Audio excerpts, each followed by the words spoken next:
Hi there, everybody. Hi there. I can see my messy shirt behind me. The couch is a little messy with some books. Um, Welcome. Boom, boom, boom, boom, boom, boom. This is the Friday live stream. Um, it's now 5 p.m. here in Warsaw, so Central European time. So it's 11 a.m. in the East Coast of the U.S. So this is the Friday live stream. Um, as you know, right now this week for the normal post, I rescheduled basically the introduction, my recordings from this past semester course, Introduction to Politics, which is the lecture I do, which I recorded. So it's a class that I did, the course recordings that I posted for you guys. I saved them, and I decided to put them on because I'm doing a kind of summer hiatus. I'm not really a hiatus, but a hiatus, recording. And starting in September, maybe we'll do something. I don't know what we're going to do. Really, I'm kind of torn. Part of me wants to maybe do Aristotle's Politics or Rhetoric, or not politics, but the Unity Ethics. Either use them in ethics or something, or I might do something new. It's smaller books and not do readings like this.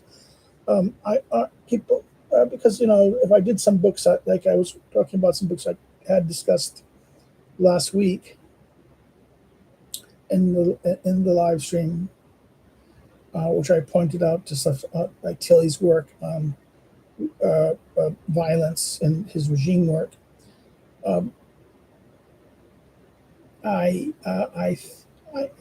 There's many others books like this. There's people said, why not do Weber? The problem is if I read you guys, we do Weber on the reading, it would just be too long. I don't want to do very long videos. We had the problem with Montesquieu having the multiple 4-hour video.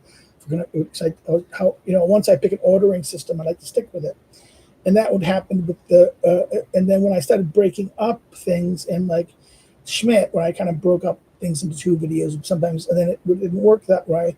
So therefore, I didn't want to get things too long. So I needed to break up what a chapter was into 2 or 3 parts.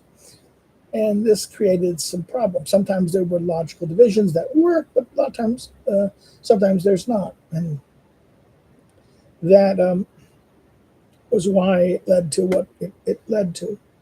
So we'll see what happens. I'm taking ideas about what to do in that sense. I need to think about it. I do a couple of videos. I recorded most of the text I really wanted to cover, honestly. People say, oh, you can always reissue them again, and I could do the politics again. Reschedule the politics, live, and, do it like that. But I would like to do some new stuff. You can always check the old catalog. The catalog is always available, and people can always check out the catalog. Now, my voice seems pretty low here, so we hope that it's not that bad. I see that I'm getting 2 stars, 3 stars, not 4 stars. So therefore, it's kind of like a little thing.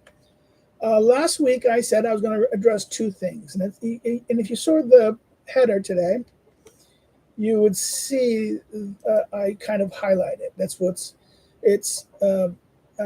Greenglass's little question about Edward Luttwack and Corlitz's on Kontotovitz, Ernst Kontotovitz, and his King's Two Bodies. In my thing, I kind of highlight. So let's do Mr. Greenglass, Edward Luttwack. Luttwack's very interesting. Edward Luttwack was basically part of what I call. He was always kind of a person concerned with military affairs and military strategy. And I said, one of the books that he got his kind of early peak was, he wrote books on Cold War strategy. We can always go look at him. You can always go look to his, earliest work, 68, was Coup d'etat, which was kind of a bestseller, and it was kind of a, it hit the groundwork in that sense. But, his book, well, what is it? It was the stuff in the 70s, his book on sea power, strategic balance, a dictionary of modern war that he helped. It was Stuart Cole, and revised in 1981. So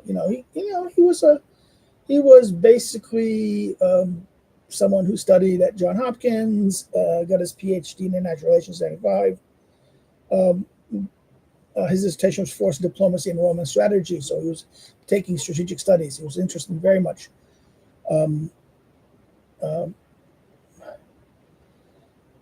Luttwack was very much a kind of an analyst. As an undergraduate, he studied at London School Analytical Economics at London School of Economics.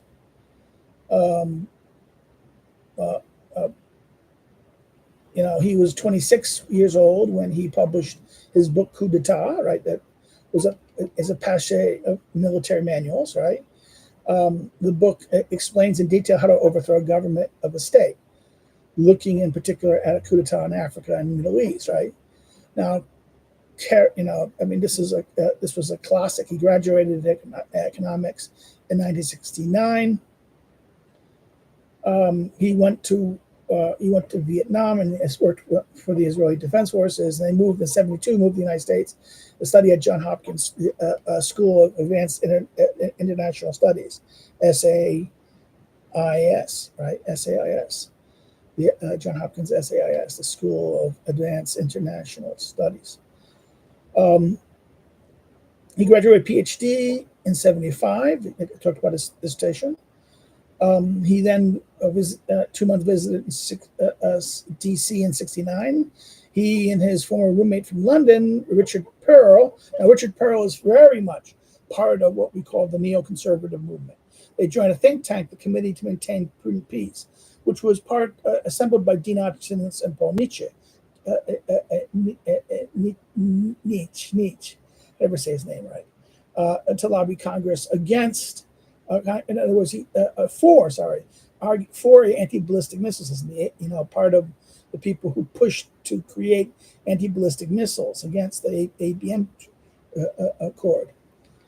So he was very much tied to in the 70s and up until the 80s with the neoconservatives. So you have to understand that he is very much, he published in magazines like Commentary, Hopper's Magazine.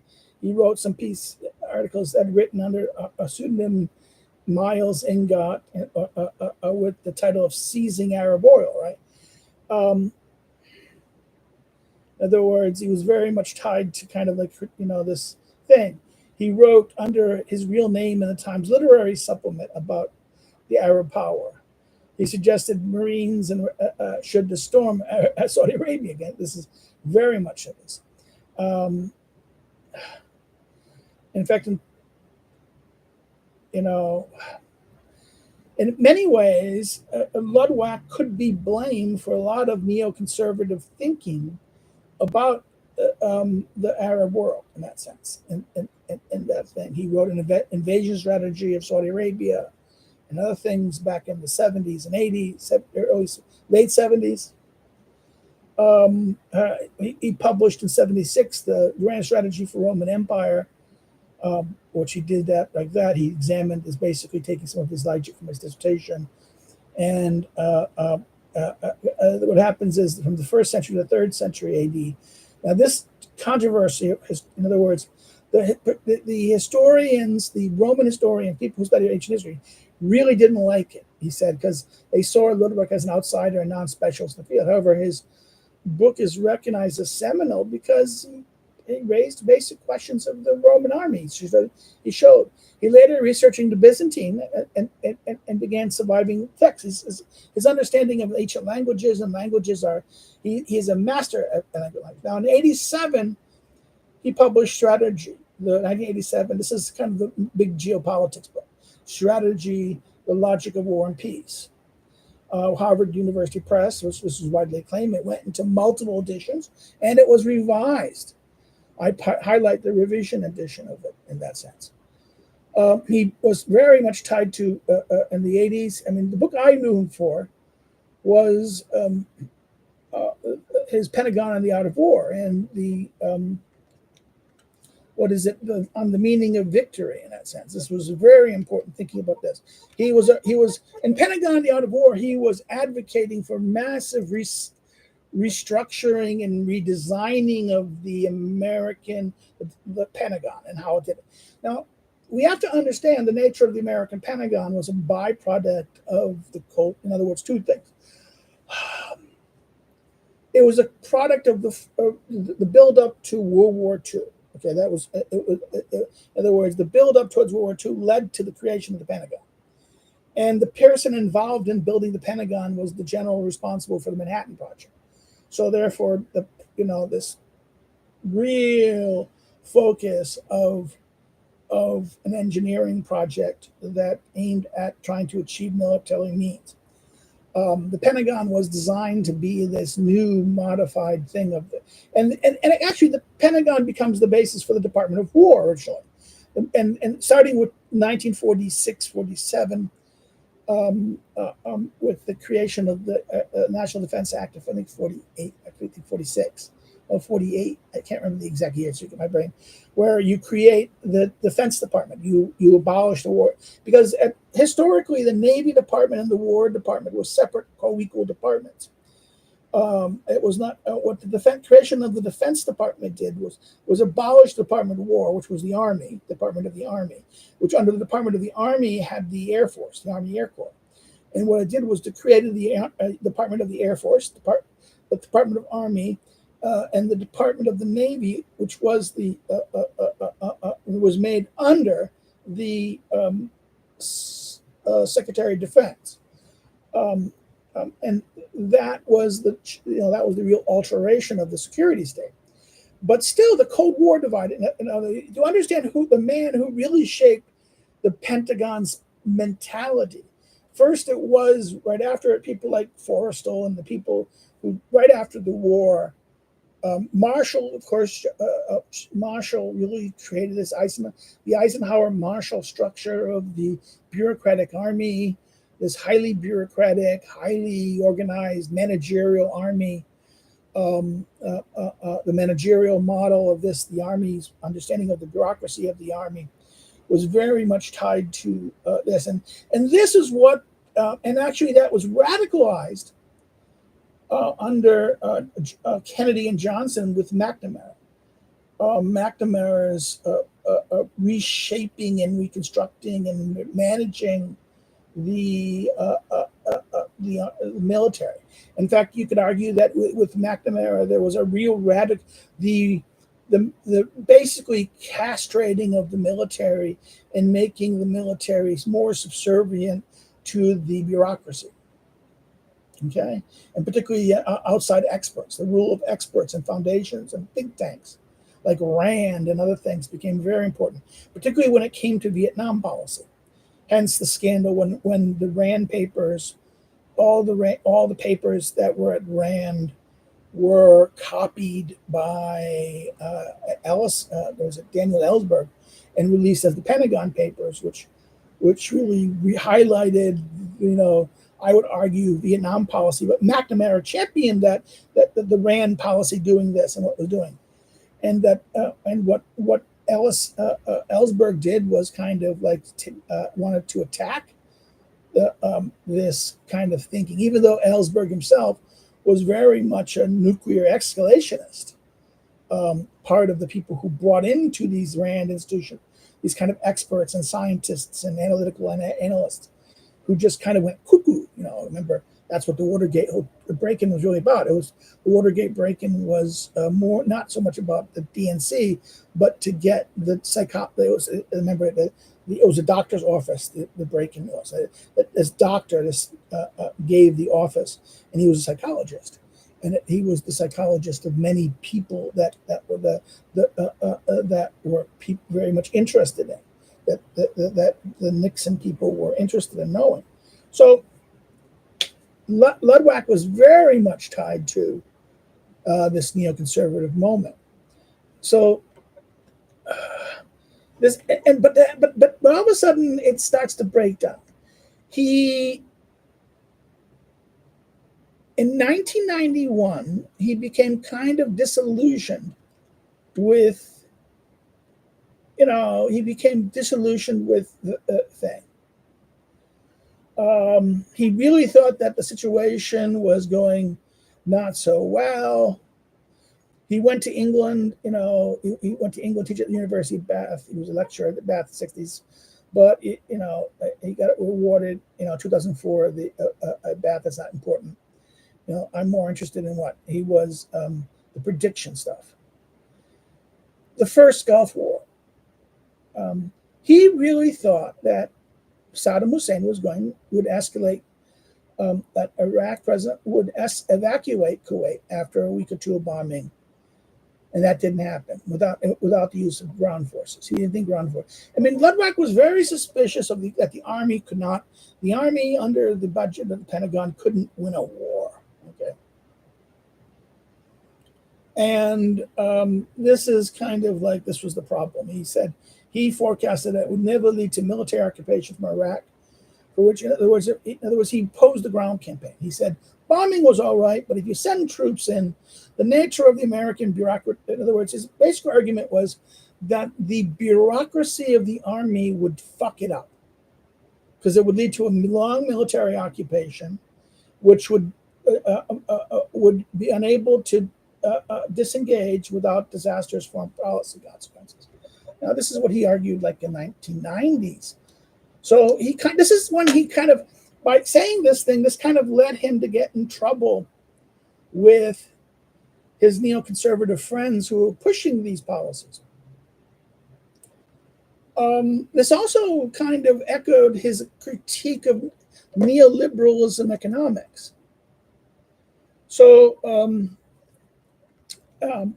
what is it?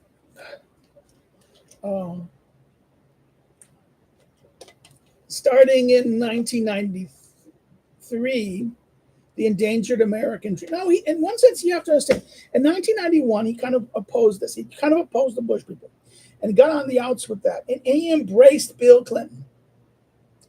He looked at Bill Clinton, and at one point, he thought Bill Clinton was much less interventionist than George Bush and would not engage in intervention, the ground forces, the American ground forces, into this, as George Herbert Walker did, both in the invasion of Iraq, not necessarily invasion of Iraq, but the first Gulf War, which pushed the troops in, went there, but then didn't really finish the job, right? But created the no-fly zones, had permanent U.S. presence in Saudi Arabia and Kuwait, and all the creations of this. Now, he started having certain, problems. He didn't like this. He saw that he had a disagreement with his neoconservative allies who on global trade and global free trade. And he started to see that, he saw limits to free trade. So in 1993, he wrote a book called The Endangered American Dream, How to Stop the United States from being a third world country and how to win the geo-economic struggle for industrial supremacy. Because he saw free trade. He saw that America was deindustrializing, and this was a destructive. This was bad. In fact, in many ways, his argument paired Ross Perot's critique of NAFTA. Okay, in other words, the NAFTA argument of Ross Perot and gang. Ironically, what happened was at one time, I don't know why he would, because I think in many ways we forget that Clinton embraced NAFTA as much as anyone else. In fact, a Democrat, it was his move. It was Clinton's move to a bit. Clinton, it was the Clintons and his style Democrat who moved away from the protectionist wing of the old Democratic Party and more to free trade. Okay. it became kind of a free trade party, not a protection. It abandoned its labor roots in that sense. Again, very similar.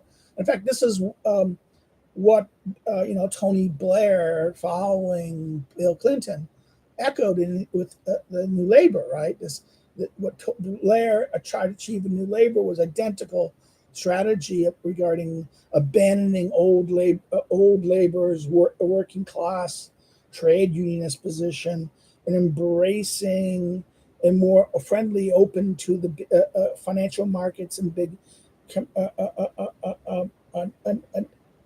trade and commerce. But this is what Luttwack saw as kind of a critique. He said it was as bad. In other words, in 1994, he wrote a shocking piece in the London Review of Books, why fascism is the wave of the future, which really, oh my God. Why? Because his argument was that globalization would lead to economic, in other words, globalization and global trade things would lead to weakness of major powers, and rising aggressive powers would take advantage, causing things. And this would cause this deindustrialization in developed countries would lead to mass unrest and mass unemployment among the working classes, that it would lead to a radicalization and crisis. And that basically in a fight between the left and the radical right will win in that sense. And as the 1930s showed. So he warned that this was the wave of the future in that sense. And then in 1998, he wrote his Turbo Capitalism, the winners and losers of the global economy. So why did I wanted to give this overview to understand Luttwack today. Luttwack's position today is that of a realist. He was a neoconservative. He was always a kind of geostrategist among the neoconservatives. And we must remember that neoconservatism had a very much strong tie to the realist. People like Jeane Kirkpatrick, people like even what's his name? The father of realism, not Kennan, but the other one. Brain dead. What's his name? Morgenthau. Remember Morgan? See, you have to understand, neoconservatism was the war hawks of the Democrats. Okay, they were the realists among the Democrats. Morgenthau was a Democrat. Okay, what is the Senator Jackson from Scoop Jackson from Washington? I think Washington was another kind of war. Herbert Humphrey was in many ways a war hawk in that sense. Was not really part of the peace wagon. In fact, that's why the opposition to Humphrey in '68 by Kennedy and then Gene McCarthy, and then later by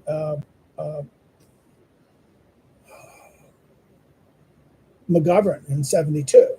McGovern's wing of the party was the radical Democratic anti-war party, that changed its character, and that therefore the changing dynamic to the Vietnam conflict, which was designed by Democrats and war hawk Democrats, led to this, and their betrayal of what happened in Vietnam led to a kind of break away from the Democrats.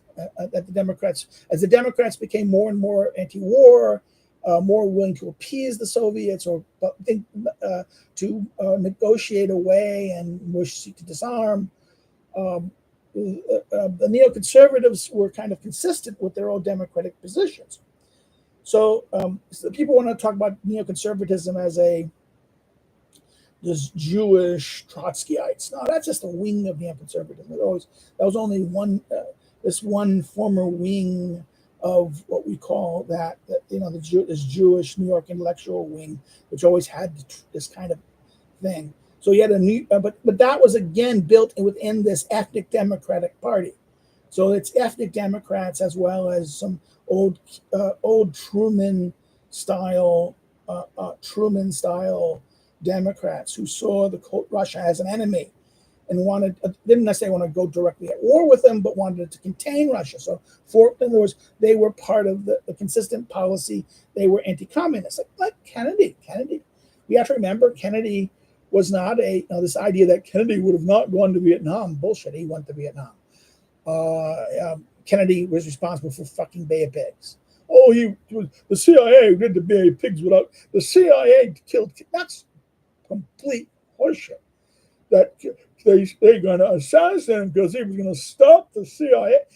Kennedy loved the CIA. Kennedy was a child of special operations. He had a hard-on for the special operations stuff. Remember, it's under his idea that the creation of special forces and Green Berets. He loved. He really loved Ian Fleming. He knew Fleming. He knew Fleming from his brothers and connections. That Fleming, when he was at SO&E, Special Operation Executive, in he knew people in OSS. His brother was part of a special operations he died. His brother, who was supposed to be president, who died in the plane explosion because they were flying the plane. That was going to be remote controlled, carrying a bomb, and it blew up before he could get out of the plane.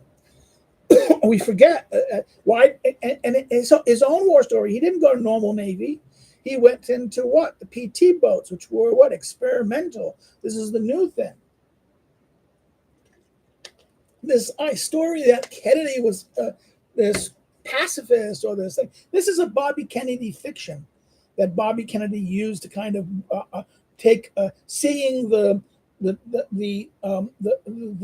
growing youth protesting of Vietnam in 67, 68 was opportunistic to make a challenge to Johnson and wanted to get in power. The Kennedys were fucking opportunists always in that sense. So, and this idea that the CIA had Kennedy killed, this is the most laughable thing there is. Because if anything, he loved the CIA and he loved the operations. He gave them carte blanche. He let them get away with anything. He never really. And his idea that there's going to be criticism is this.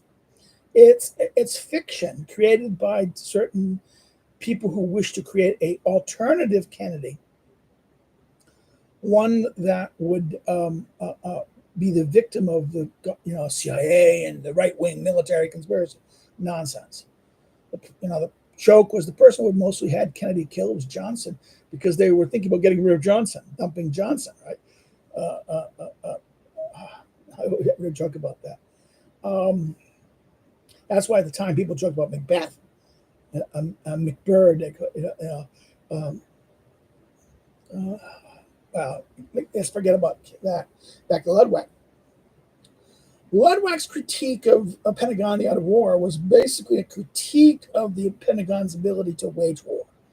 And he doubted it. He thought the bureaucratic, unwavering structure of the bureau, the nature of the bureaucracy, which we would today call the deep state, right?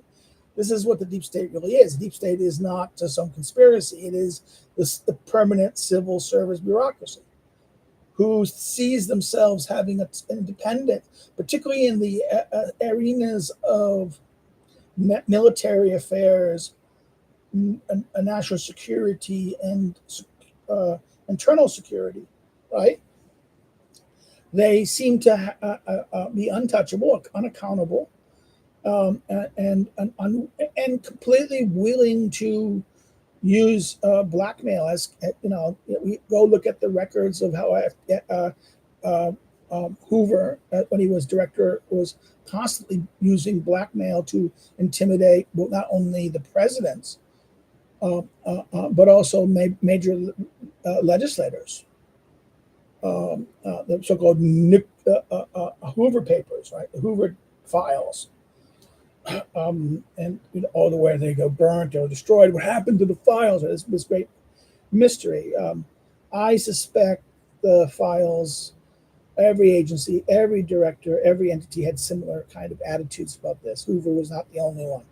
And that's how a lot of the civil service operates in that sense. They know things. They're able to know things.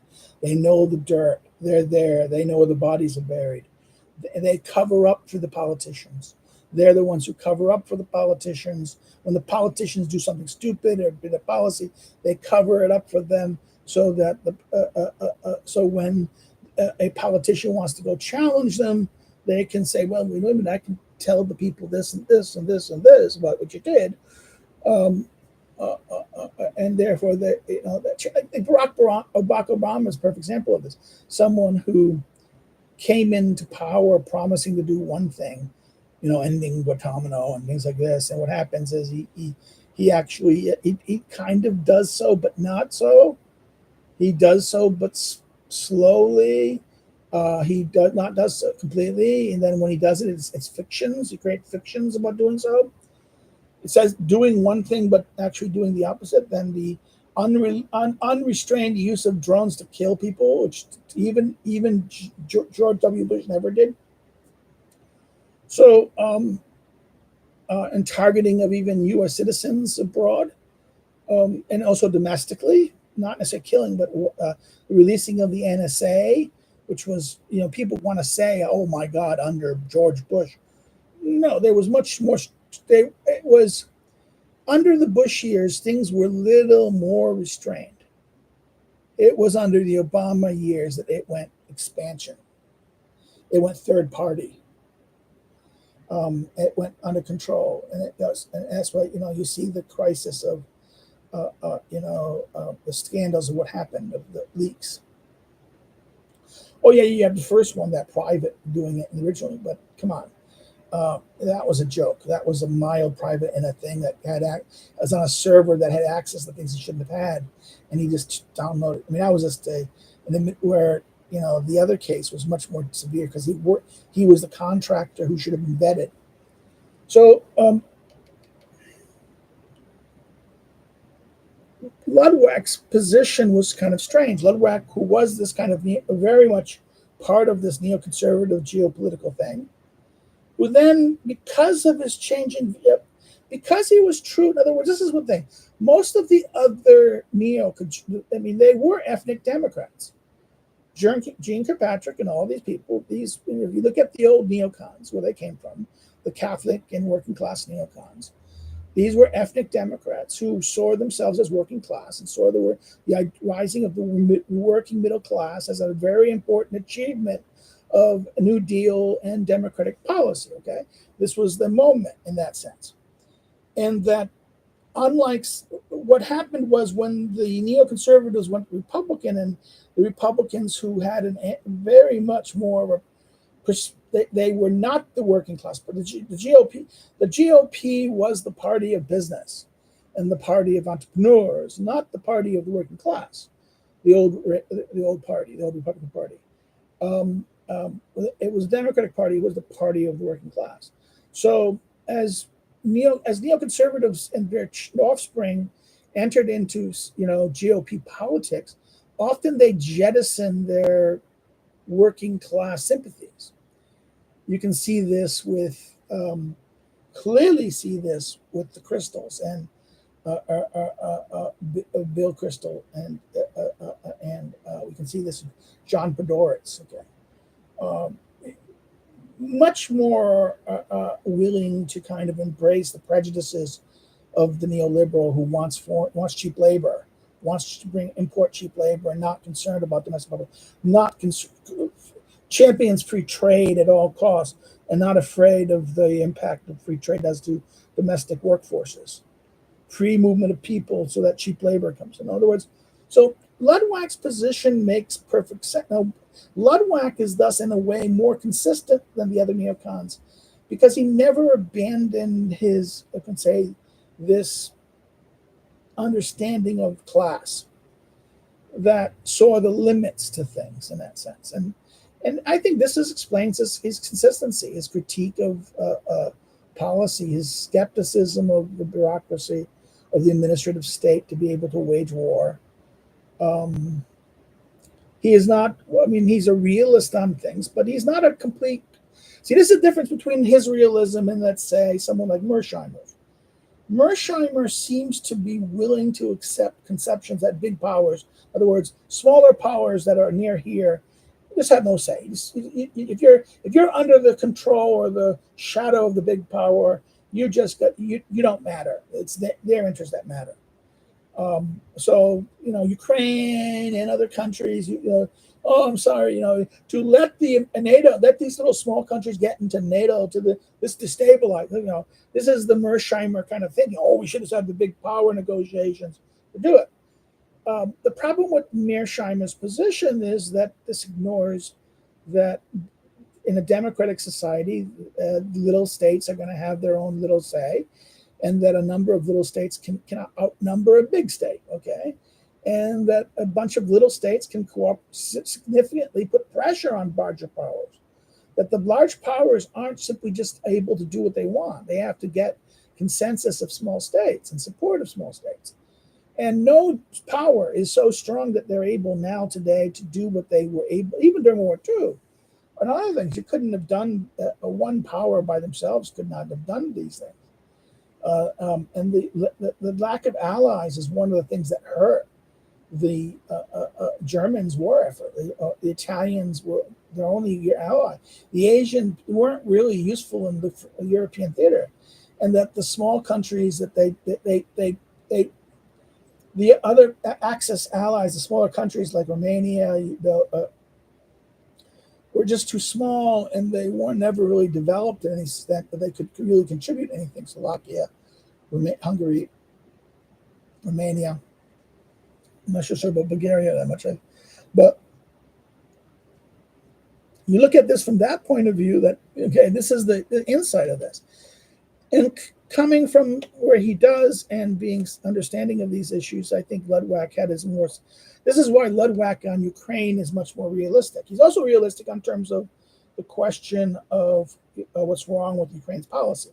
That was Ukraine's policy was there was a problem of the government, particularly with the president and his fanboys. Zelensky and his people weren't willing to send troops, aren't willing to conscript people. Only now that they're conscripting prisoners. They're conscripting prisoners. They have a manpower shortage. They do have a manpower shortage. The war has become unpopular. In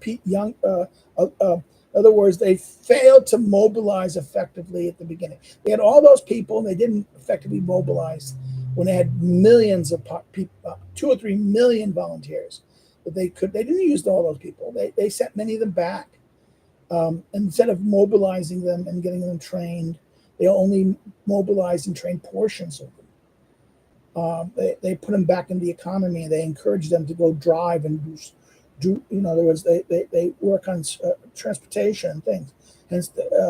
And this is the weird aspects of this, that they really needed to recruit bodies for this operations because they're going to need bodies. Now, they're doing not disasters. And the current events in Ukraine right now, where they're going into Russia, something I would have done. I mean, the idea that they're finally not fighting. Don't fight the Russians.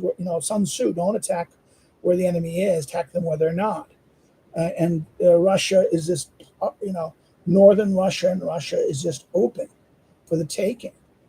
And that if they make serious land claims to Kursk and things, and if they grab that nuclear plant, Russia is fucked. They grab the nuclear plant near Kursk. That whole central region of that will be, if they turn off the power, that's going to be a fuck moment for the Russian economy, the Russian because that's central Russia. That's where their industrialization is, and if that's shut down, that would be worse than bombing grabbing that city that they've been spending most of this spring trying to grab, right? So now the question is, what's going on here? This being done? Are they grabbing a whole bunch of Russian territory as a means to kind of get ready to negotiate? I think that's the case, because if in other words, if they don't have Russian land, it's going to be hard to negotiate Putin to give up anything. But if they own a couple cities, Russian cities, if they grab Kursk and the nuclear plant, they got Putin by the balls. And I think that's why they're doing this. And I think the Russians are having a hard time. They have to remove their forces. And this is why, and they're incompetent. Their general staff is incompetent. And what's even more so, the defense minister is not really, the defense minister is more of an economy guy. And the general who's in charge, we saw that Putin was looking at him like, I don't believe what the fuck you're saying. And oh yeah, they were saying all these lies in that press conference. It was hilarious. Again, this is this is why people look at Luttwack and say, "Oh no, it looks interesting." Particularly people on the critical of the global people critical of globalism. Okay, that's Luttwack. That took much longer than I thought I would do. The next thing I promised to do was for Corlitz, which was on conductors and the King Two Bodies. Now, I read this when this book came out in the 50s. I'm not that old. I read it in the 80s. First time I read it in the 80s. It's an important book in political thought. It will influence, Kantorovic's book will influence heavily. I mean, not heavily, but yeah, it does influence heavily the political theology on the left. We can always say that if the left embraces political theology by 2 degrees. One is the left-wing embracement of Schmitt after 1980s, in the 80s, late 70s and early 80s. In fact, they even say that people even argue that there's some aspects of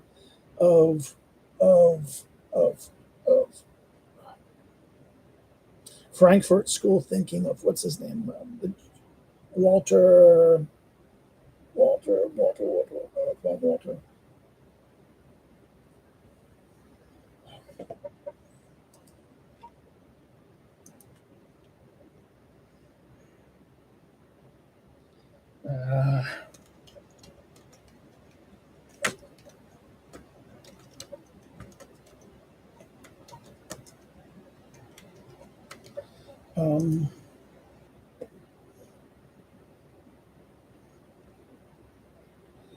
Not Adorno. I need to remember the name.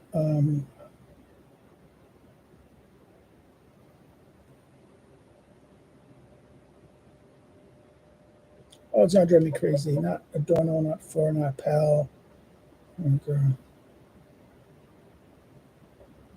Not Macusa. Not Nigat.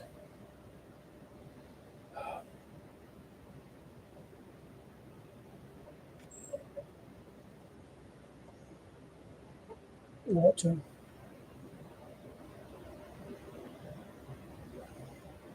It's gonna drive me crazy. They're not mentioning him.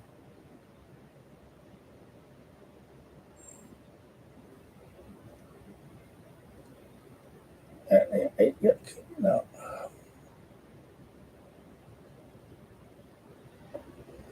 Oh, come on. Who is the guy? I'm trying to think of it.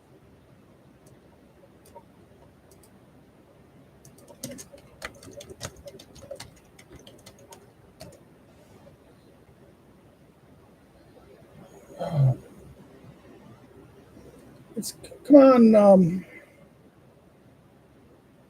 Walter.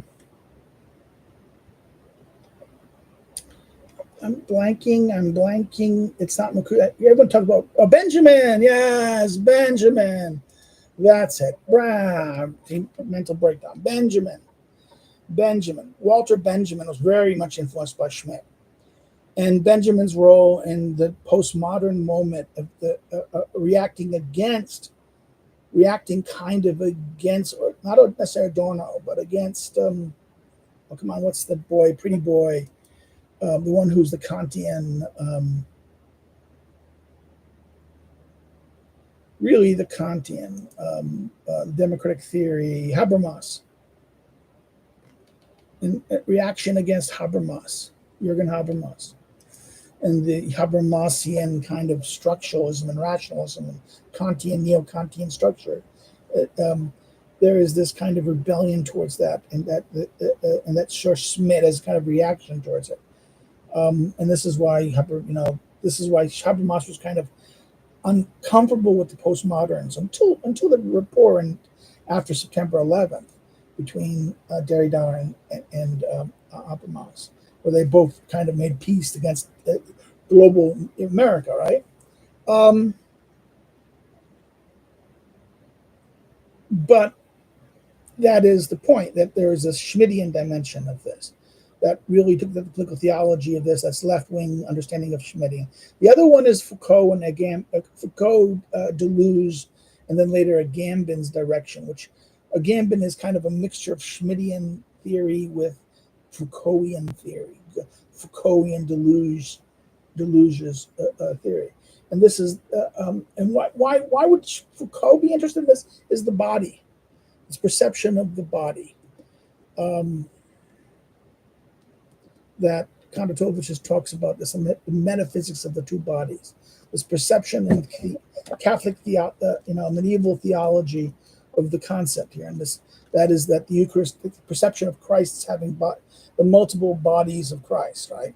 And therefore, this idea that the king has the physical body, but it's also a territorial body, which, by the way, I think, and you can even say that this not only applies to kings, but applies to any land possessor. This is why in English law, this conception of ownership, that your ownership of property is tied to your personhood, and therefore you need, in English common law, in order to transfer land, you needed to alienate land from the owner in that sense. You had to alienate it before it could be transferred. This idea that the land is your person, therefore the trespassing on land is as bad. In other words, it's reasonable that when people trespass on your person, your body, that you reply with force, right? Well, if your land is like your person as well, and as much as your body as your physical body, then the idea that you'd use force to repel or punish trespass on your property is a logical continue. This is what I mean. This medieval construction arises from eschatology, but the Eucharist, the Christology of the Eucharist and Christ's bodies, and the perception of the Christology within the Eucharistic theology, the idea of the multiple persons of Christ and multiple bodies of Christ. This becomes the kind of logic that shapes early medieval thinking. And therefore, they understand property and ownership in light of this, and therefore this becomes a political theology. Now Kondratovich spells out this medieval political theology clearly in his book. Now he of course, he relies heavily, he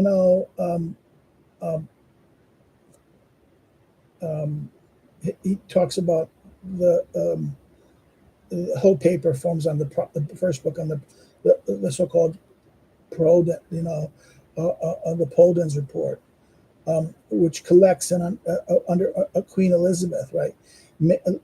Maitland found the first clear establishment of the mysterical talk with the English crown jurists, and enveloped and trimmed their definition of kingship and royal capacities, right? This is the Elizabethan moment that she discovers this paper in this report, time of Elizabeth, first Elizabeth, under the Tudors. Again, this is tied to Elton. Look at Elton's book, the two books on the revolution and the Tudor revolution of the English Constitution and the English state. Also, Maitland himself saw this at this point. In fact, this is what, in many ways, we can say that what Kondratovich is working off is the discoveries of Maitland. That's why I pointed Maitland in my list of people to pay attention to. here is that Maitland is very important to understand how Kontotovich's get, because the first chapter, which deals with this description of the king, the crown and the state, in other words, representation. Today I'm re-releasing the video I did about years ago, one of the first videos that I kind of put on here, on the concept of the crown, the concept of the crown as a political, the crown as a political concept, the crown as a political concept. It's today at 6, so it's going to be releasing it around, I re-released it. They scheduled it to be like put up again so people can say, oh. I know people say, oh, you're almost at 6 now, you should shut up and go to it. Well, I mean, this is the whole problem. This is what he's talking about, the concept of crown. And the crown is, and then the second thing is from Shakespeare's, particularly Richard II. And then he does what? The Christ-centered kingship. This is the third, he explains that the king is Christ, Christ is king. The metaphor of this in that sense. The law-centered kingship, himself is examined. In other words, the move from liturgy to this. Again, this is why Bremen's Revolution, Law and Revolution book, first volume is essential reading, as well as Schmidt. And also maybe Ullmann's work on the papacy. Ullmann, that I mentioned there, the British, he's Jewish, but he was at the Oxford, Cambridge, for a long time of his life, teaching political theory, medieval political theory.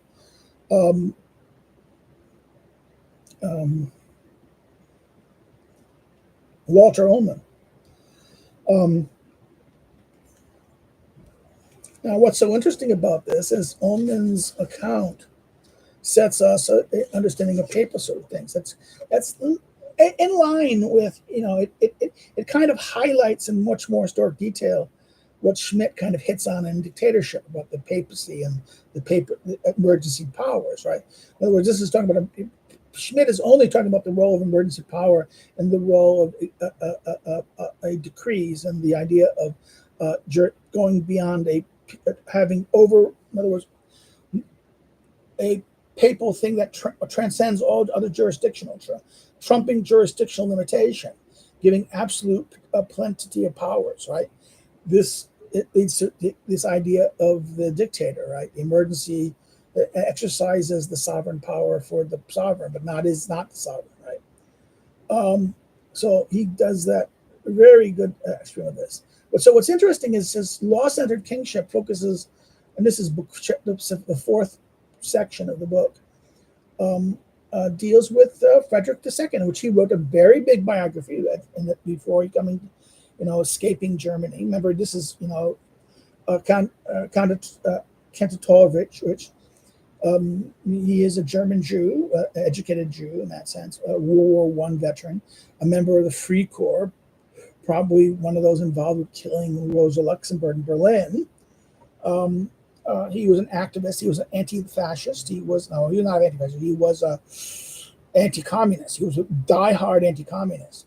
One of the most striking ironies of history in the 1950s, when he was at Berkeley originally, he was challenged. He was confronted, demanding that he sign an anti-communist oath, and he refused. And people accused him of being a communist. He says no. That this was the greatest joke of all times. That he, a Free Corps, who was involved with the suppression of the communists in Germany, who probably involved in the killing of Rosa Luxemburg and other people,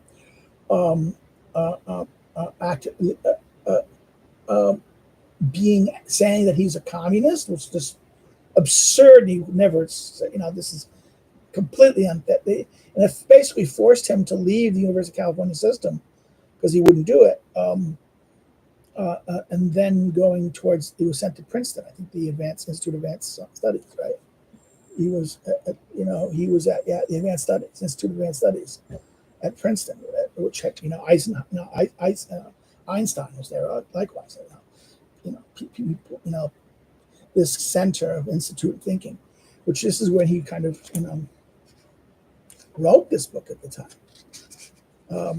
It's published by Princeton, which is interesting. Um,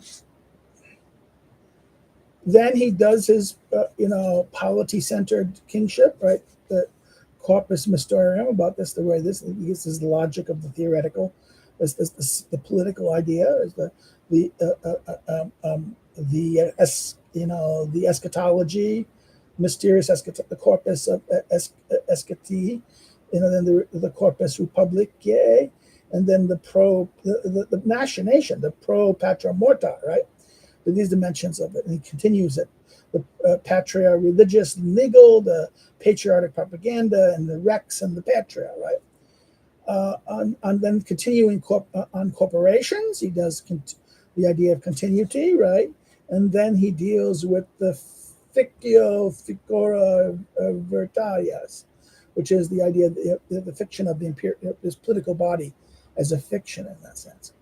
And then last, section 7, which not the last, but that he gives us the king never dies, dynastic continuity, the crown as fiction. This is the Maitland's conception of this, the idea of state and corporation, and the dignitas and non matura, right? This is this perceptions of the dignity of the royal entity. And then last two chapters are the man-centered kingship. This Dante's De Monarchia, which is basically kind of a radicalization of what Aristotle is his Pom Basileia and teaching in book 3 at the end of book 3. Dante embraces, Dante and St. Thomas are at opposite ends. Dante prefers monarchy. Although Thomas will write an education guide to the King of Cyprus, I think. He really favors more not Republican, but let's say public rule, political rule. But Dante really does favor monarchy, universal monarchy, emperorship in one sense, right? Pardon. And then last, the epilogue, right? That's how the book ends. This book is a very important book because it shapes the conceptions by which the body. Foucault and gang really, really love the body, right? They're into the biopolitic, the idea of the body. And therefore, I think maybe the focus on the body politic, this idea of the body politic. Now, again, a friend of mine, a friend of mine, someone knew Dustin Gish. I mean, not really friendly. We're not friends. We weren't ever close. We knew each other at conferences and things. I think he's now at University of Houston at the Honors College. He's written a book. I think it's his book on Xenophon. But 2022. But even earlier, he wrote a book with a collection of essays with someone else, Bernard Jacob, I think, called on Shakespeare's body. Shakespeare on the body politic. Okay, Shakespeare on the body politic, which is about Shakespeare. Shakespeare dearly, very much.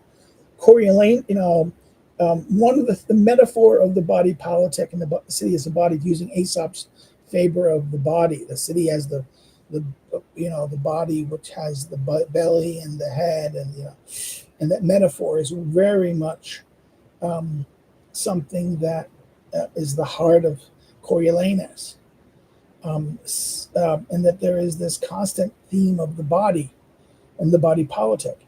We understand this as the metaphor of the body politic as to take over the thing of the perception of the community, right? The political community as the body politic. You can see in Aesop, but it's very much embraced. You can see this in, the question is was it really embraced in Rome? Was Shakespeare's account, Plutarch seems to suggest it. The question is, but we could argue that this perception of the body politic is something that is clearly addressed in medieval political thought. We see this in Christine de Pinza, what's her name? Christine de Pinza's The City of Ladies and her little book on the body politics. There is this Carrie Niederman, who's at Arizona. I think right now he's retired, but he's written many books talking about de Pinza and his medieval political theory of the body politic, and I think there is something of interest here, that this medieval understanding of the body politic is something that, and I think this is why Gambin likes the Middle Ages. Gambin really gets into the feudalistic Middle Ages in this sense, because the feudalistic Middle Ages has this idea of, you get in it the concept of subsidiarity, but as well, not only feudal hierarchy and feudal relationships and concentric circles of mutual obligation, and based on utility and consent and obligation, right? And then you have the idea of jurisdictional limitations. And this is why Schmidt calls the medieval world a jurisdictional state, right? You have these fundamental jurisdictions and controls, and these areas, each area has its own little reality, and that there's interlocking jurisdictions and supervening jurisdictions with authority, but that even then there's limitations of how much the king can exercise over a subordinated jurisdiction, right? So this is the perception here of this medieval world of feudal structures, of conjoined and interconnecting bodies, right? This idea of interconnecting bodies who are in relation with each other, and whose bodies are not only physical persons, but also lands and estates, right? But these estates and these structures of this. And I think this is what really shapes this. Now, I suspect Corlitz was pointing towards Conotovers, not only for the king's bodies, but his Frederick II book. The Frederick II book by Conotovers was written. It was written about this German, the great emperor, Holy Roman Emperor, and the important role that he played in shaping German thinking and state thinking, an idea of the state power, imperial power of the Reich. Okay, this is a book that Hitler. It was a best-selling book. It wasn't really pure historical too. It was more kind of a popular book in the sense than a pure academic book. This is why some academics don't really talk about it, and that people don't necessarily see him as academic. This is what Conotovers in Germany would not have been an academic. Not only because he was a Jew, but also because he was not perceived as an academic in this pure sense of the term. His academic career comes in America in that sense. His Frederick II book was a master book, was popular. I think its notoriety won him respect in outside Germany and in Western, and it is his reputation as being an anti-communist. He wasn't seen as part of the communist left. He came over and was he was an anti. The question is, was he anti-Nazi? Yes, I think he was, because he was Jew. In this sense, he was Jewish. He was anti-communist, but he was not. The Nazis were not logical on these things. They weren't just mere anti-communist; they were anti-Jewish. Okay. And I think this is what's so interesting, because in many ways, the Frederick II book is a very important book to understand the state power and this longing of German nationhood and national identity, and the role of the idea of the German state, German consciousness in that sense, a larger German consciousness in that sense, and the role of the king, the Frederick, That's why this biography is so, this account of this is so important. And I think this is what moved people like, this is why Hitler was impressed by the book. And I think this is interesting that a Jewish author writes one of the most important books about the creation of a German consciousness. So that will shape kind of right-wing thinking in that sense, German nationalist thinking, which was not necessarily Nazi. Okay, this is the problem. The Nazis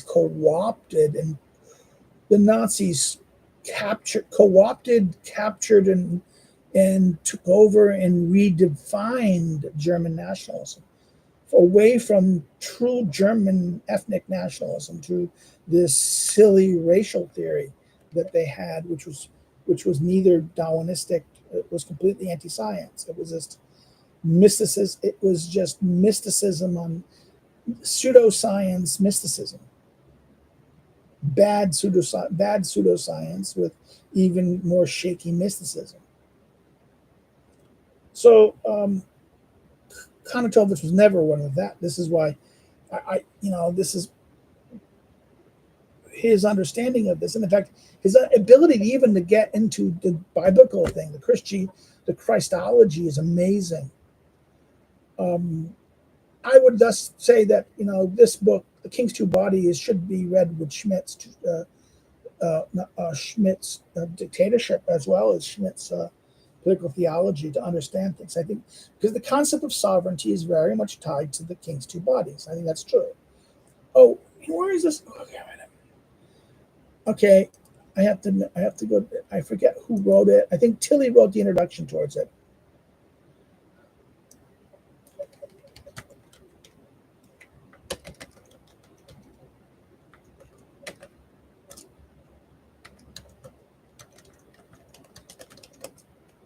The Medieval Origins of the Modern State by Joshua Strayer.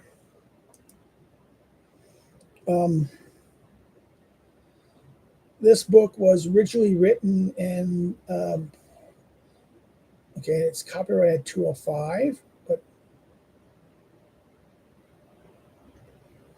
when was it written? Because it's the new edition is the foreword by Charles Tilly, with William Chester Jordan is doing the new forwards, right?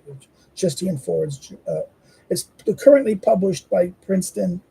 The Origins of the Medieval Modern State by Joseph R. Strayer.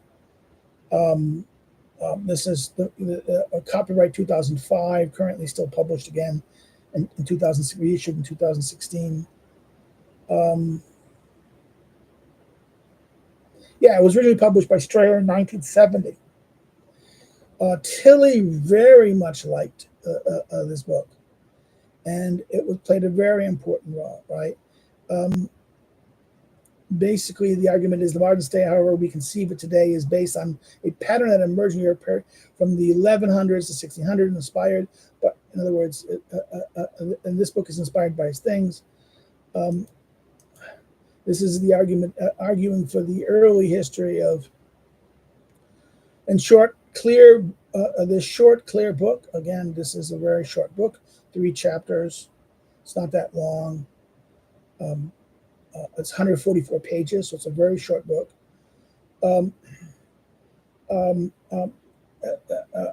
Explores the European state in its infancy, especially its institutional developments and administration of justice and finance. This is therefore Tilly and William Chester Jordan demonstrates the perennial importance of this introduction, right, and situates it in the contemporary context. Tilly demonstrates Scher's work has set the agenda for a whole generation of historical analysis, not only in medieval but also in contemporary study of state formation. And Chester forward examines the scholarly and pedagogical setting which he published the book. So there are 2 different forwards.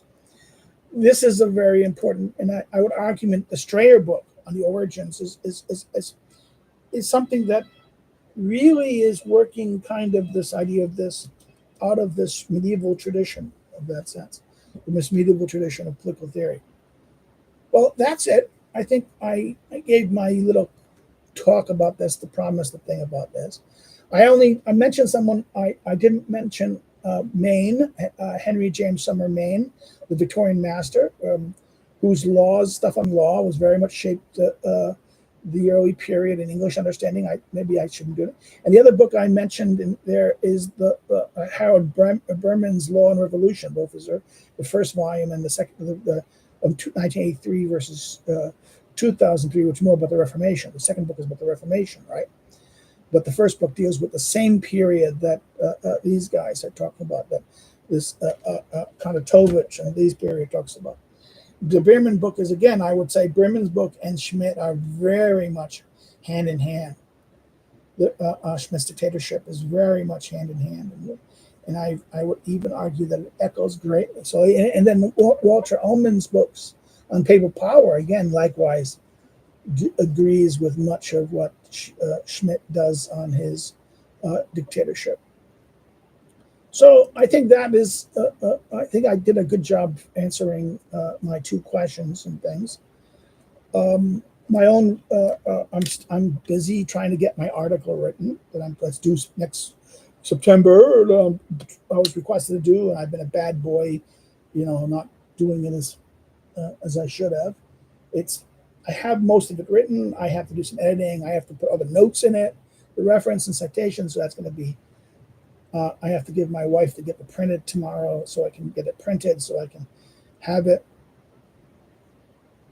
and then we'll just simply do it. Hurrah, hurrah! Okay. You like it? Hit the like button. So far, I think we had 2 or 3 people today. One person liked it. Hit the like button. Say it helps the video, helps the algorithm. If you like it, please share it. If you go get people to come check us out and check the story out if they're interested in these 2 things. Please send me new topics and new things that you want me to cover.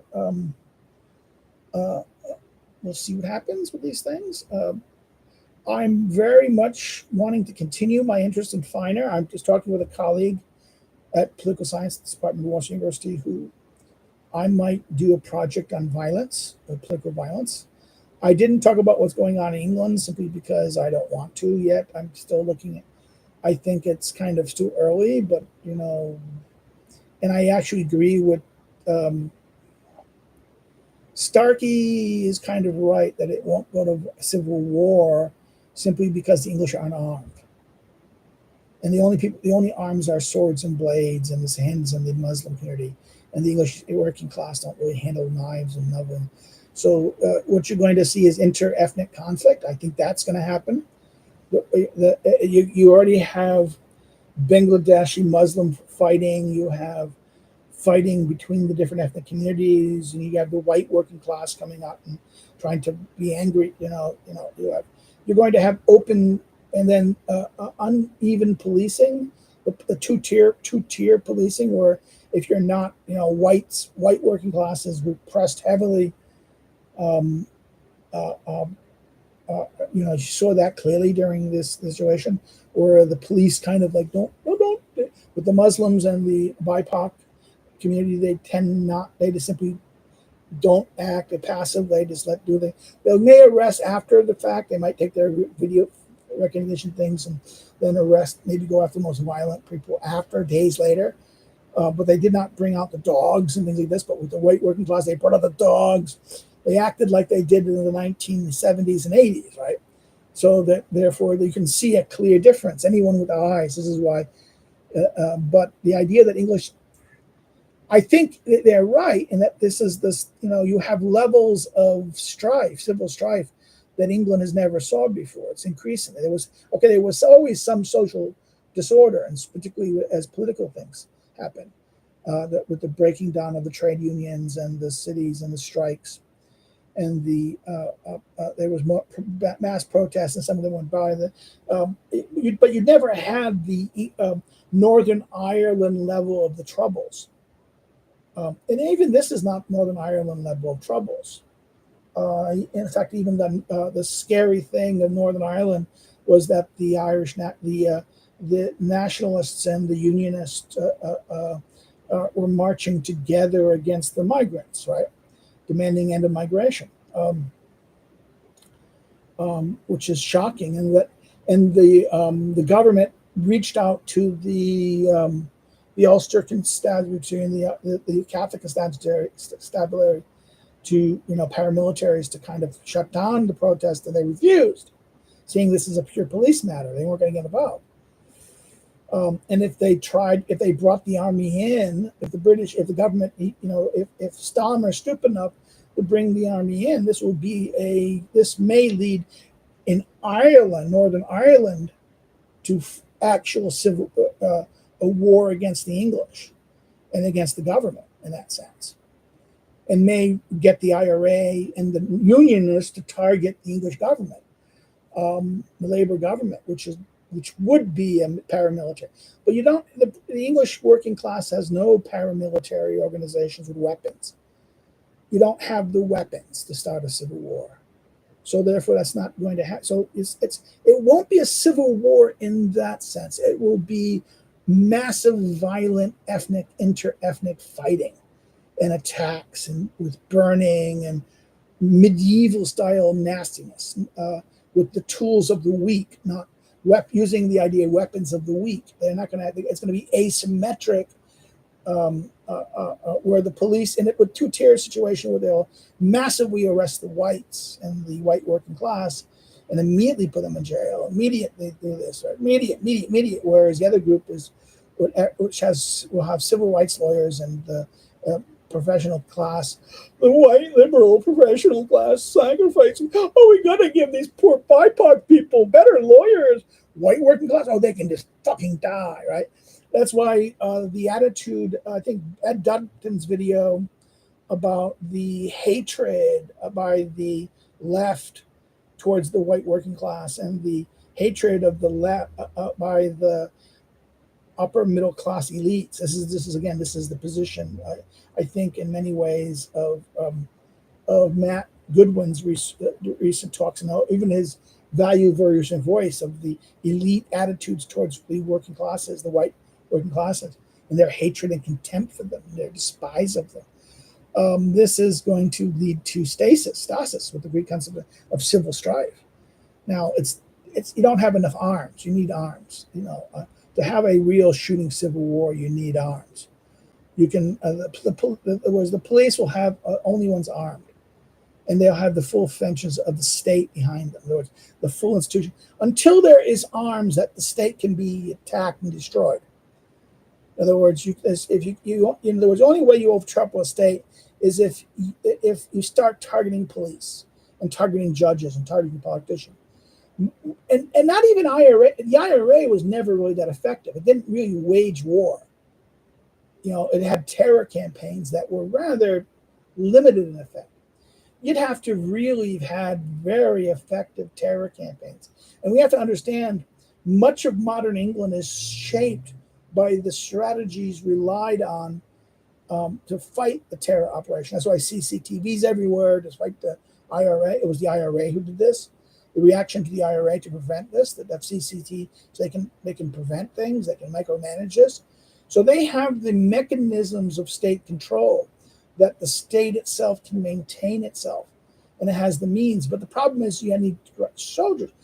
If all of a sudden, if you target, you're going to have to follow the strategy.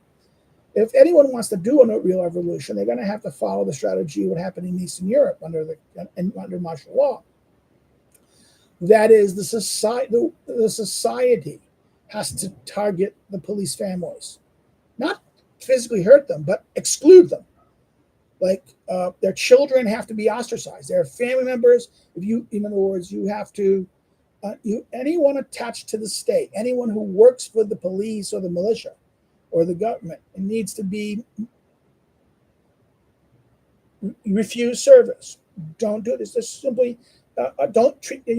I'm not going to serve you. Go away. You're not welcome here. Ostracize them. Make them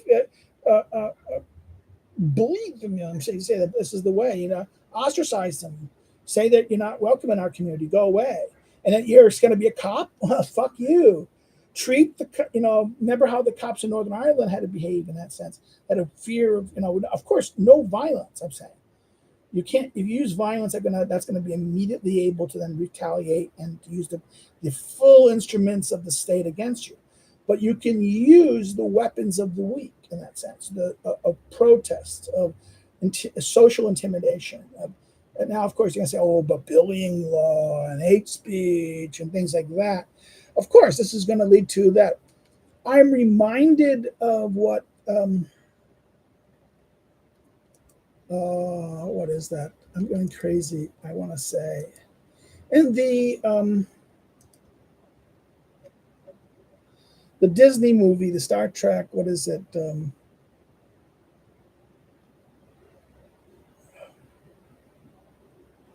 Oh, I'm going crazy. Star Trek, Star Wars. Um,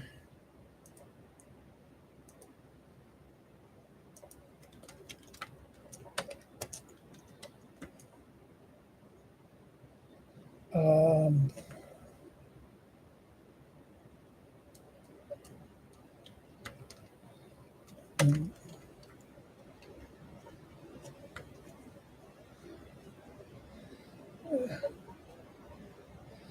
I don't remember the name it was.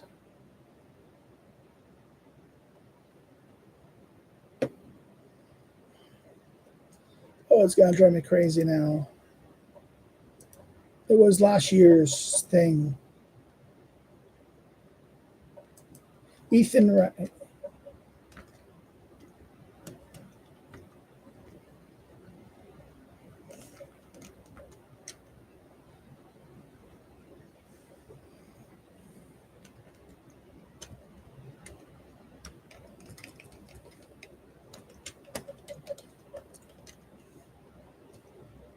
Luthen Rails, the Star Wars scene where Luthen railed and Endor, right? Endor. Is it Endor? Is it Endor? Andor, right? Andor series. And the Luthen Rail, the coordinator, in his famous plot to force the Empire. In other words, he was going to do something that would force the tyrannical state to really crush everyone. Because only by them doing that, then everyone will rebel. And you need organized, you need elites. This is the problem with mass scale protests. But the problem is you don't need elites in the open. Okay. I mean, Ethan Rail wasn't telling everyone. See, this is what's wrong with, in a pluralistic democratic society, the Tommy Robinsons and these guys who are doing this. Okay. Well, they can be targeted and immediately, anyone who's like Neil Farage and these guys. Well, no. Even people like Matthew Goodwin and people who are talking about these things can't openly do this because the state and the Starmer state will use its police powers of the state and powers of the law to act against you, and you'd be perceived as they first will turn the media on you to demonize you, and then they will marginalize you and then turn the state on you. Okay, so therefore you have to do it under the cloak. You cannot be open. The real this takes, in other words, if you're going to have such a thing, you can't have the leaders of the opposition in the open. You have to be behind the scenes. You have to be so far underneath the scenes that they don't know who's doing it. And you need elites. You can't just have the masses doing it. I think this is where AA is correct. That if we just rely on the working class people to do it themselves, no, you need a class trader. But you have to have a class trader who's secretly on the side of the people. In other words, you have to have someone of the upper echelon elite who is betraying them and secretly helping them and coordinating and organizing and doing everything and planning and arming and doing that. Again, look at Luthen Rail in the Andor series as kind of a role model. This is the model of the revolutionary or the revolutionary, counter-revolutionary leader. And I think this is why people need to understand that this is why you can't talk about civil war. And this is why I think it will only fail, any organized protests and all these things will only be marginalized. I don't want to sound like a black pill person, but I think this is the case. I think, because once, until the next general election, you have a media state that's wholly in the hands of the elite class. You have all the institutions of society controlled by this elite professional London class, as Matthew Goodwin clearly shows and indicates, and the evidence is clearly there. You have a labor political class who will double down and create even worse. As David Starkey's videos about what labor victory means and what Starmer will do is absolute. Starkey, you need to look at David Starkey's last couple of videos about what's the labor regime will do and what the dangers, what needs to, not only you have to undo the Blair things, but they're going to double down on the Blair things and destroy the English Constitution even more so, preventing any democratic regime. Right? This is the nature of what the managerial state. This is going to be the managerial state at large, even worse. And it's going to be fragmented so that Parliament will never be able to. It will be very difficult, almost impossible, unless you have violence, to impose a undoing of the thing. Because once it's been done, the new claimants will say, "Oh no, you're breaking the rules while trying to take our power away from us." It will force a civil war. Now that's where the elites themselves starts fighting amongst themselves. This is when civil war happens in that sense. Okay, that's it. Again, hit like buttons if you do it. Tell people to go watch it and watch this. Come check it out. If they missed it, they can come see it. I didn't want to go on the diatribe about but that's been 10, 15 minutes on that. And that's enough. I don't want to get anyone in trouble. Get myself in trouble. Because Starmer will arrest us for saying, "Oh, dare you incite violence." I am not inciting violence. I'm just examining the realities of civil strife and the way, the causes that lead to violence. Again, go read your Tilling, The Politics of Collective Violence, to understand and back again, not only Tilley's thing, but remember the books on revolution, why men revolt, why men rebel, and why when men revolt and why. Understand the realities of why civil strife and behaviors and the things that you're going to do, you got to create behaviors. This is just pure logic. And I got into an argument on my Facebook page with someone I know. Said, "Oh, that's wrong," because he's a do-gooder. He's like 60, 70 years old. He lives here. He's international.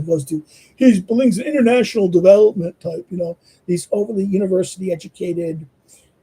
Internationals, global do-gooders, all poor. He was involved with there was a case of Simon Wall here in Poland, who was this African guy who came here. "I'm a victim of racism and I'm a human rights activist." He was first in the Netherlands and came over here. He had a Dutch car. He was teaching English, but then he was also seducing girls left and right, Polish girls left and right. He had AIDS, and he spread AIDS to hundreds of young girls.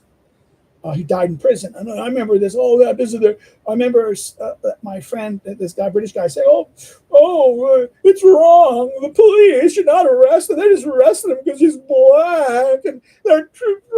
My God, if was your daughter, no, he doesn't have a daughter. He has not even his son. It's his wife's. I think they adopted a son. His second wife's adopted son. I said, if he had sex with your daughter and gave her AIDS, would you be acting this way still? As long as it's not towards you, there's your politics is fine because it's not impacting you, but it's impacting every other people. This is what's wrong with the white liberal. Their empathy, and this is why Ed Dutton's new video about this, and videos on these things about the left and their inverted left-wing people have the wrongly inverted conception of priorities, whereas conservatives tend to prioritize themselves, their families like this. The left person priors the alien over themselves, the alien over their family, right? And this is, I think, a problem with these people. This is and as long as it really doesn't impact them in any meaningful sense. I mean, this is I don't think he's a left winger in the full sense, but he's only virtue signaling. He wants to, he's one of these beta types who want to be approved by these kind of people, and therefore he kind of virtue signals. Oh, I think the right thing, and I think therefore my value is improving. This is virtue signaling as becoming a member of the group, and therefore showing your status, as a distinguished from I'm a right-thinking individual who believes in the right opinions, and therefore I'm better than those little idiots and more working-class morons and these backwards people down there. In other words, this virtue signal shows their point. It gives them. This is like Thurston Veblen's idea of conspicuous consumption, and the idea that you signal your status by consumption and showing like this. Well, this is the same thing. Instead of consuming products and wealth, you're consuming ideology and promoting it and projecting it as a meaning of status. In other words, this is the classic problem of status signaling, and therefore this is a classic issue of this. And I think this is right, that human beings are status animals, and as Thurston Veblen argued, and I think this is where this shows up. Now, I am going over. I can have another hours talking about this. I know I can keep on talking. People say, maybe I should talk about that too, right? Okay, never mind. Well, that's it. People like it. Hit the like button. I know people there. If you didn't like it, you can always say no in another video. Please give comments of what you want me to do about in the comments when it gets on the video post. I'm you coming here, not now because this chat's going to shut down and people don't always access chat. But the comments on the YouTube page will be there. If you want to follow my social media, you can follow my social media links below. I gave some bibliography for material down below for both these two people I talked about. So please go check if you're interested in the bibliographies of things, it's there. Another thing, if you want to do is, talk about this. You can always check me out social media. Check me out on my academic social media. If you want to know about me as a scholar, or you want to help me to do what I do, you can do so through Patreon or Subscribestar, which no one ever does. I understand. But I don't have any cool things, and I'm doing it for free anyway. So why does he need it? He has those books. He's rich. He doesn't need it. I do need money. More money, please. I am begging for please, please, please. I could use some money to buy some more books. Oh, can't afford to buy books these days. Oh, cry. So please, that's why. On the other thing, you buy one of my books, you can do it through your local bookstore, or online distributor, or through the publishers themselves. So that's it. I hope you have a good weekend, and I'll see you next week. Please, again, the videos are coming out for this month will be my Introduction to Politics course that I've done this year. It's recorded, and it's all scheduled up there for that. And the last 2 days of the month, on the August 28th and 29th, I scheduled videos from previous done, re-releasing one on political anthropology and one, I think, on the concept of society that I've dealt with many years before, but I'm re-releasing, hoping people will see it again. Okie dokie. Well, take care and have a great weekend. Take care. Bye-bye.